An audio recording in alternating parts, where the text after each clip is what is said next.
এবার অনামিকার প্ল্যান বানচাল করেই অর্জুনকে সমস্ত সত্যি জানিয়ে দিল গুড্ডু। হ্যাঁ বন্ধুরা, আমরা এমনটাই দেখতে চলেছি সিঁদুরের মূল্য ধারাবাহিকের 373তম পর্বে।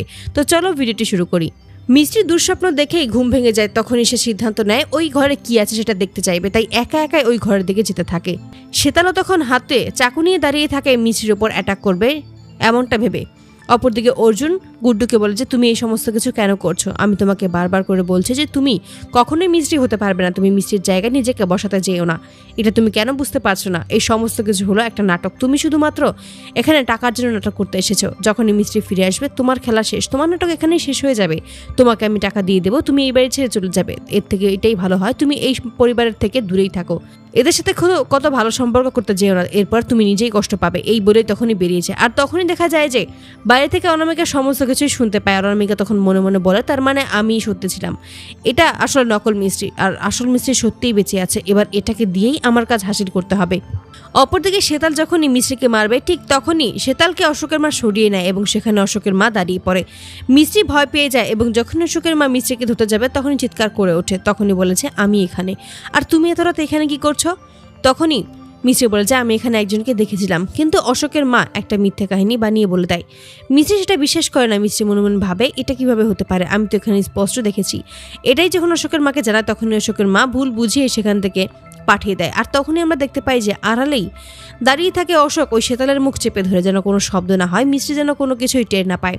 অপরদিকে অর্জুন ঠাকুর ঘরের সামনে আসার প্রার্থনা করে যেভাবেই হোক সে যেন মিষ্টিকে খুঁজে পায়, মিষ্টিকে যেন আবারও সে এই বাড়িতে ফিরিয়ে আনতে পারে।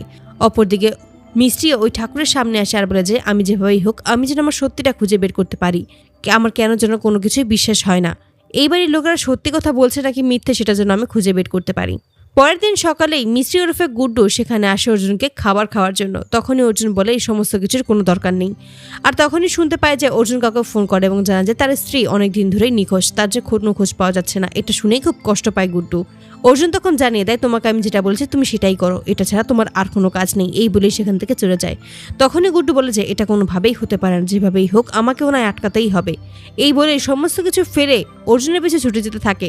হঠাৎ করেই মাঝপথে হোঁচট খেয়ে সেখানেই পড়ে যায়। অর্জুন তখন চলে যায়। ঠিক তখনই অনামিকা গুড্ডুর সামনে আসে এবং গুড্ডুর দিকে হাত বাড়িয়ে দেয় সাহায্য করে, আর বলে যে তুমি চাইলে আমি তোমাকে সাহায্য করতে পারি। এতে করেই গুড্ডু একটু অবাক হয়ে যায়। তখনই বলে যে আমাকে সামনে আর নাটক করতে হবে না, আমি খুব ভালোভাবে জানি যে তুমি হলে গুড্ডু, আর তুমি অর্জুন ভাইয়াকে পছন্দ করো, তুমি চাও এখানেই থাকতে, তুমি চাও যেন মিষ্টি আর কোনোদিনের জন্য এই বাড়িতে ফিরে না আসে, তার জন্য তোমাকে একটা কাজ করতে হবে।